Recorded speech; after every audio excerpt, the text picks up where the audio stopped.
देखो इन्हें ये है ओस की बूंदे, पत्तों की गोद में आसमां से कूदे, अंगड़ाई ले फिर करवट बदल कर, नाजुक से मोती हंस दे फिसल कर, हो न जाए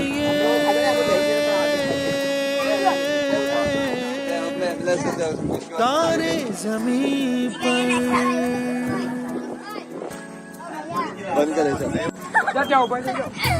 ये तो है सर्दी में धूप की किरणें, उतरे जो आंगन को सुनहरा सा करने, मन के अंधेरों को रोशन सा कर दे, ठिठुरती हथेलियों की रंगत बदल दे, खो न जाए ये। आज हम यहाँ पे आए हैं, ये हमारे घर पे बहुत सालों से हमारी एक बहन है जो काम करती है, बराबर ये उसके हस्बैंड है। तो हमको वो बहन ने बोला कि हमारे मोहल्ले के अंदर जो 2-4 बच्चे हैं जो स्कूल में जाते हैं, उनकी फीस, किसी की फीस बननी है, किसी के पास बैग नहीं है, किसी के पास चंपल नहीं है, किसी के पास रेनकोट नहीं है, ये बारिश के मौसम के अंदर।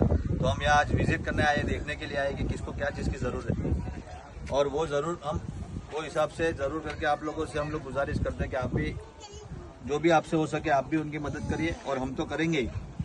और अभी हम पूछते ये आप तुम्हारा क्या नाम, तारू नाम શું છે? આ મનીષા છે, એ 10મી ભણે છે મહાદેવ શાસ્ત્રીમાં, એની ફીસ ભરવાની છે, એની ફીસની અમે બંદોબસ્ત કરી દઈશું, એ અમે એને વચન આપીએ છીએ, બરાબર છે, એની ફીસ અમે ભરી દઈશું। પછી આ જે છોકરી છે એનું બેગ, એ સ્કૂલ જાય છે, બીજાનું બેગ લઈને સ્કૂલ જાય છે, તો એનું અમે એને સારામાં એક બેગ એને આપશું ગિફ્ટમાં। પછી આ છોકરો છે અહીંયા, આ એક છોકરો છે, આ છોકરો સ્કૂલ નથી જતો પણ આ ભેંસો ચરાવવા જાય છે ને એને ચોમાસા પાણીમાં એને પાસે છત્રી નથી, એની પાસે રેનકોટ નથી, કંઈ નથી, તો અમે એને એક રેનકોટ ગિફ્ટ કરીશું। પછી આ એક છોકરો છે, આ બી ભેણા ચડાવવા જાય છે ને એને પાસે બી કંઈ છત્રી નથી ને એની પાસે બી રેનકોટ નથી, તો અમે એને એક રેનકોટ આપશું। બીજા બધા જેટલા છોકરા છે નાના નાના જે પોયરા છે એ લોકોને અમે ચંપલો આપશું, જેની પાસે ચંપલ નથી એને ચંપલો આપશું, ને જેની પાસે બેગ નથી એને બેગ, ને જેની પાસે રેનકોટ નથી એને રેનકોટ, ને જેની પાસે સ્કૂલમાં ફીસ જેની બાકી છે ભરવાની એને અમે ફીસની હેલ્પ કરીશું। Thank you.